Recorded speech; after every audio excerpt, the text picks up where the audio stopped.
Okay, so, gisteraand, nê, ek sny my eie hare al vir 'n ruk lank, nê.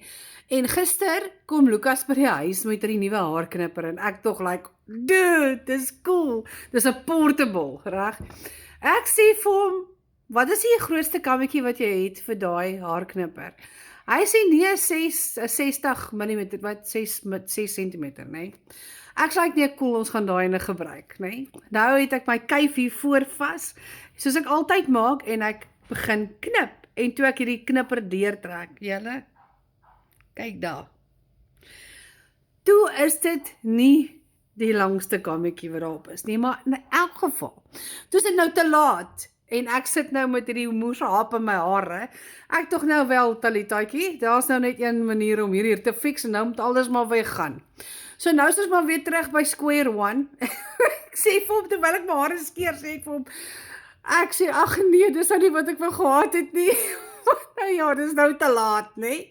Toe haal ek nou maar alles af, en ons begin nou maar weer van voor af.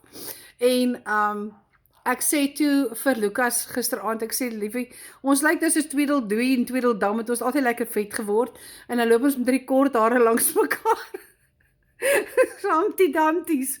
In elk geval, vandag op my skedule is ek bietjie besig, ek was vanoggend vir die eerste keer vroeg gym, toe gewoonlik gaan ons 'n bietjie laat, en dan raak ons lui, en partykeer dan slaat ons meer as nie slaat ons op die gym oor. En as mens ernstig raak oor jou gewigsverlies, dan moet jy maar dit eers stel, nê. So ek sê gisteraand vir almal, nee, vandag gaan ons gym toe. En ek word vanoggend so slightly wakker, maar ek dink is seker so net so na 4 gewees. En ek dog myself, ag nee, ek gaan 'n bietjie inslaap, nê. En toe staan Lukas op, maar ek weet nie wat het hy gemaak nie, maar hy slat neer oor iets, ek weet nie oor wat nie, maar dis net 'n geklang en 'n geklap en 'n gekletter. En ek dog, ag nee, liefie, dis 'n manier om my wakker te maak. Ek vra hom, is jy okay? Hy sê ja, dis mos 'n helse lawaai. Ek en Carlix altyd wakker, ons bly okay, nou, ons gaan nou maar gaan, alright. Gym toe gegaan, 20 minute op die treadmill geklim, ons het seker so 5 of 10 minute geroei, en toe ons terugkom aan toe begin die dag nou. Toe het ek my kool-eier gereg video gemaak, dit is so cool geweest, julle 'n bietjie gaan kyk, ek het dit opgelaai. Ek het die tyd vandag om baie hier te sit en te wat nie, so ek het vrek baie op my skedule vandag, ek gaan nou vir julle wys.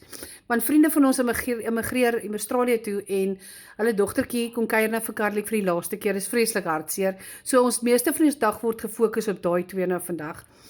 So ek het die tyd vir kos maak vir myself, hulle kan on the go eet, maar ek kan nie. So ek het vanoggend 'n kool-eier en 'n rooi appel omelet gemaak, was vrek lekker. Gaan kyk bietjie, die resep is op, en dan het ek ook met dieselfde mengsel, het ek toe 'n bietjie hoender bygegooi, toe het die kool uitgeskep het vir die omelet, en toe het ek 'n curry hoender gereg gemaak van die oorskiet, so ek het nou ontbyt, middag en aandete, alles in 20 minute gemaak. En dit is cheap, dit is baie goedkoop geweest om dit te doen. Ja, kom ek wys jou my skedule vir die. So ek was gym toe geweest vanoggend, en toe het ek die kool-eier video gemaak, ek moet nou vir Matse Mels video's maak nou. Okay, so Matse Mels se advertensies moet ek maak vandag, en dan het ek 'n afspraak met Tesla Tech. Dis nogal cool, hierdie vroutjie gee vir mens al die kanale van oorsee, TV-kanale oorsee, en al die goed wat jy moet doen vir jou TV, Netflix, Showmax, DStv, alles saam kry jy vir cheaper. En dan Thistlewoods, het ek advertensies wat ek vir hulle moet maak, dan moet ek Lighthouse advertensies maak vir hulle, en dan toes die meeste van die dag Pine Creek vir die kinders speel, dan perdtrein, daarna gaan ons bietjie swem weer. By die gym, miskien bietjie see toe, ek weet nog nie. Maar ja, dit is 'n vol skedule vandag. So jy kan imagine, die kos moet reg wees vandag. Alright, ek het nou jou ore van jou kop afgepraat, dankie dat jy geluister het, en ja, dis dit, as nie veel anders om te sê nie. Ek gaan vir julle stream, soos ek nou vandag begin werk, dink ek, so dat jy kan sien hoe ek werk, aanlyn. Ek gaan so 1 of 2 van my goedjies maak. As jy besigheid het, en jy wil leer om jou eie ads te maak, volg my ook, behalwe gewigsverlies, en lekker kuier, net saam kuier, wys ek ook so af en toe vir julle hoe om julle eie ads te maak. Lekker dag!